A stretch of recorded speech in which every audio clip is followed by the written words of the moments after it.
Allahu Allahu Allahu Allah Allahu Allahu Allahu Allah. لذلك أن مصطلحات القرآن الكريم نجدها تعزز هذا المفهوم.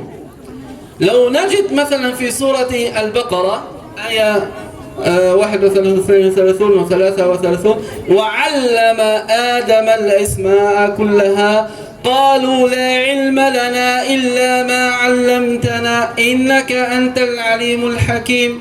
كذلك نجد في سورة السور تتتالى في سورة المجادلة، كذلك في سورة العلق اقرأ باسم ربك الذي خلق خلق الإنسان من علق اقرأ وربك الأكرم الذي علم بالقلم. في سورة الرحمن الرحمن علم القرآن، الرحمن علم القرآن. كذلك في سورة آل عمران شهد الله أنه لا إله إلا هو والملائكة شهد الله أنه لا إله إلا هو والملائكة وأولو العلم قائما بالقسط.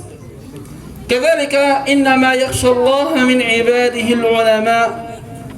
هذه كلها الآيات وقل رب زدني علما تعزز مفهوم معين عند الناس، أن أعلى درجة في الإدراك والمعرفة هي درجة العلم التي هي آيات من القرآن الكريم.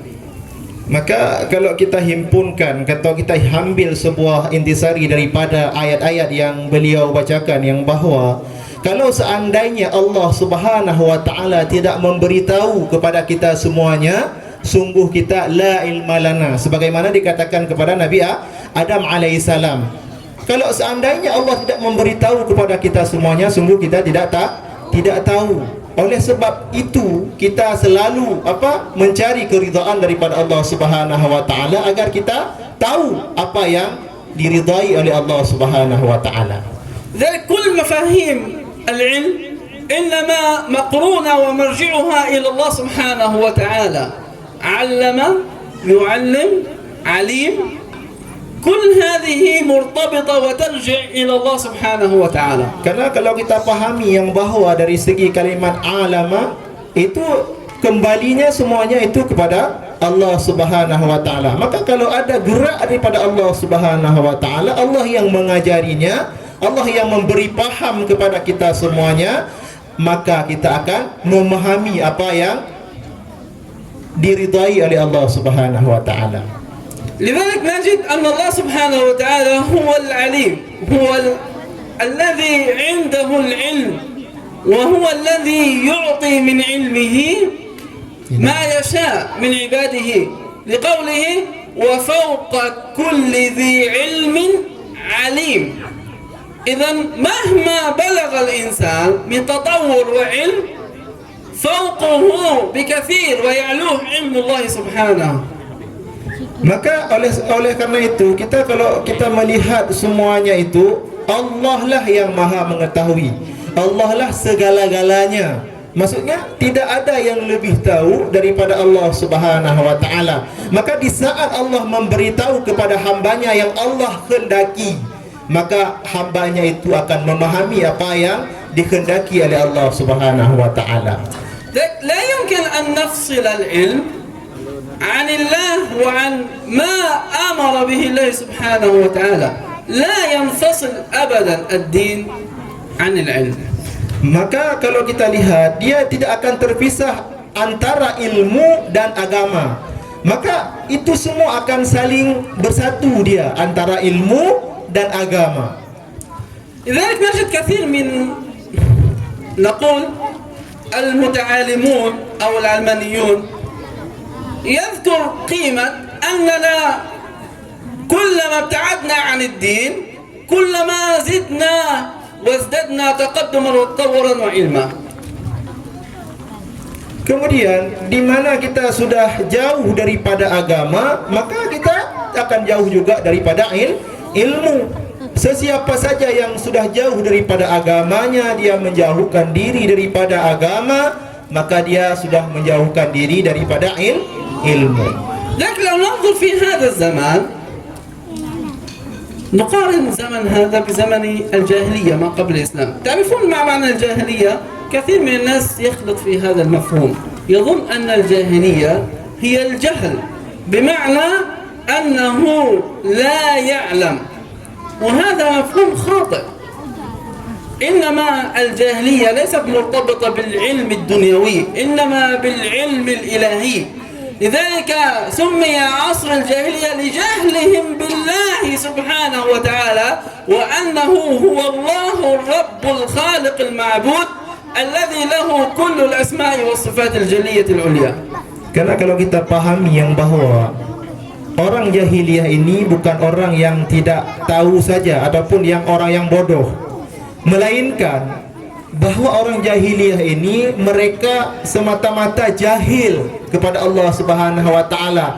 Mereka tidak mengenal Allah Subhanahu wa taala, siapa yang patut mereka sembah.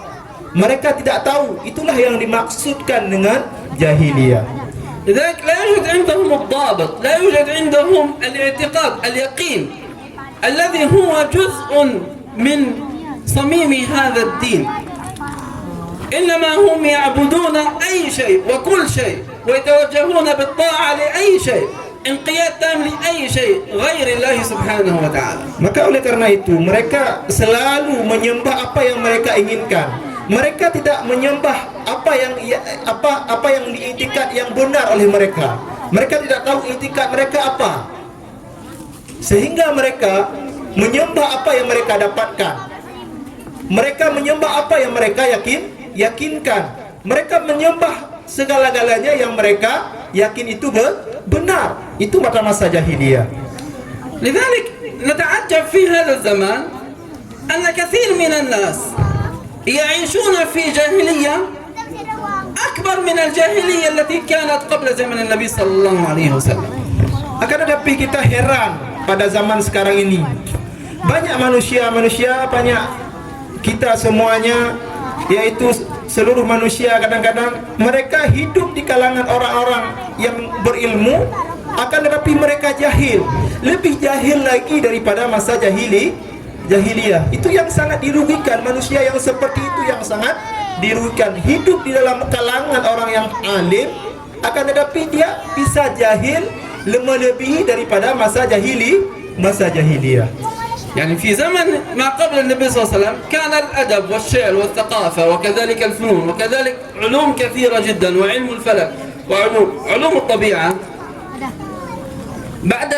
بعد أن جاء الإسلام وتربى الناس على الإسلام وتوفي النبي صلى الله عليه وسلم، ماذا فعل المسلمون بهذه العلوم؟ طور المسلمون العلوم، والمسلمون بفضل الله انتشر هذا الدين في شرق الأرض ومغربها وفي كل مكان. Maka sebelum lahir Nabi sallallahu alaihi wasallam itu sudah ada beberapa disiplin ilmu, dan juga setelah masa Nabi Rasulullah sallallahu alaihi wasallam, dan juga setelah masa Rasulullah sallallahu alaihi wasallam, ketika Rasulullah wafat, itu semuanya ilmu sudah tersebar baik daripada ufuk timur hingga kepada ufuk barat. طيب ما الذي حرك المسلمون لتعليم هذا الدين؟ الدين هو الذي حرك العلم في نفوس المسلمون ونشروه في ربوع الأرض. إذن المحرك الأساسي لهذا العلم هو الدين. Maka yang perlu kita tahu yang bahwa siapa yang menggerakkan ilmu ini, maka yang menggerakkan ilmu ini setelah Rasulullah wafat, yaitu adalah agama yang menggerakkan ilmu sehingga bisa memahami seluruh manusia. ذلك تجد أن العلوم كانت في زمن المسلمون، والتي الآن انتقلت إلى أوروبا. الذي أسس كل هذه العلوم هم المسلمون أولا. الذي صنع علم الفلك وأسس علم الفلك المسلمون، علم الرياضيات المسلمون، علم الطب المسلمون، كذلك في علوم الطبيعة، علوم الكيمياء أبي جابر بن حيان، علوم الفيزياء ابن الهيثم. كل من أسس علوم الحديث، علم الحديث، أصول الفقه، علوم العقيدة، كل من أسس هذه العلوم المسلمون وعلماء المسلمون. Maka harus kita tahu yang bahwa siapa yang menggerakkan ilmu tersebut. Maka yang menggerakkan ilmu ke seluruh penjuru dunia hingga kepada Eroppa, yaitu semuanya, kalau kita lihat dari segi sejarahnya, semuanya orang-orang Islam. Semuanya orang-orang Islam yang menggerakkan ilmu tersebut, baik dari segi ilmu fisika, ilmu biologi, dan ilmu kedokteran, dan ilmu falsafah yang lainnya. Seluruh disiplin ilmu kalau kita lihat, yang bahwa yang menggerakkan yang pertama sekali adalah orang-orang Muslim. بعض الناس يتفاخر في علم الفلسفة ويظنون أن ديكارت هو من أسس علم الفلسفة الحديثة، ولا يعلمون أن كل كتابات ديكارت مأخوذة من الإمام الغزالي صاحب الإحياء. Kebanyakan kita tidak tahu yang bahwa ilmu falsafah tersebut yaitu diambil daripada Imam Al-Ghazali. Bahkan yang mengatakan banyak yang mengasaskan, yang mempondasikan ilmu falsafah tersebut. Padahal kalau kita lihat dari segi sejarah yang pasti, seluruh ilmu falsafah tersebut yaitu datangnya daripada Imam Al-Ghazali. بعض الناس ينظر إلى أوروبا أو الصين أو أي مكان آخر وينبهر يتعجب من ما وصلوا إليه من علم. Karena sebahagian manusia mereka sangat heran di saat sampai kepada mereka tentang ilmu falsafah tersebut, baik daripada Eropa, dari Cina, dan dari negara-negara yang lainnya. ولا يعلمون أن الله قد أخذ منهم هذا الشرف ونقله إلى غيرهم مع أنهم لا يؤمنون بالله بسبب بعدنا عن هذا الدين. Maka kita harus tahu yang bahwa Allah Subhanahu wa taala telah mengangkatkan kemuliaan ilmu tersebut daripada orang-orang Islam. Kenapa? Karena orang-orang Islam ini sudah jauh dia daripada agama, hingga Allah angkat kemuliaan ilmu tersebut.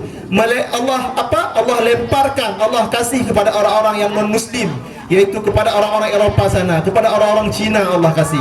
Kenapa Allah kasih kepada mereka? Karena kita sendiri orang muslim ini sudah jauh daripada agama kita sendiri. ثم نحن نتعجب مما وصلوا إليه ولا نقرأ في تاريخنا أن المسلمون هم أهل العلم الحقيقي، هم أهل التقوى، أهل القرب من الله، أهل النشر لهذا الدين في كل العالم. Kalau kita lihat dari segi sejarah, padahal orang-orang muslimin ini yang paling aktual, orang-orang muslimin ini yang paling hebat dari segala disiplin ilmu kalau kita lihat. Akan tetapi apa hasilnya sekarang ini? لو نراجع نقرأ تاريخ الأندلس، قرطبة منارة العلم لأوروبا كلها. ملوك أوروبا ليس العامة، ملوك أوروبا يسعون إلى الخليفة هناك فقط أن يرسلوا أبنائهم، أبناء الملوك والأمراء يرسلون أبنائهم ليتعلموا فقط في قرطبة. 800 سنة لبراتوس تهون، 800 سنة والمسلمون ينشرون العلم في كل العالم. فقط لو راجعنا تاريخ الأندلس. Kalau kita lihat dari segi sejarah yang bahwa di saat kemunculan Andalus dan negara-negara yang lainnya, sebagaimana yang beliau ceritakan yang bahwa ada raja dari Eropa tersebut mengirim anaknya sehingga 800 tahun itu kepada Andalusia, sehingga mereka bisa menyebarkan ilmu tersebut kepada seluruh dunia. ثم يأتي مغفل وجاهل في هذا الزمان يقول أن سبب تأخرنا في العلم هو تمسكنا بالقرآن والسنة. Sehingga ada orang-orang yang mengatakan pada masa sekarang ini, karena mereka berpegang kepada Al-Quran dan Sunnah, sehingga mereka tidak bisa memunculkan diri mereka. Itulah orang jahil mengatakan seperti itu. Padahal kalau kita lihat sebaliknya, orang yang berpegang kepada Al-Quran dan As-Sunnah, dia akan didahulukan oleh Allah Subhanahu wa taala.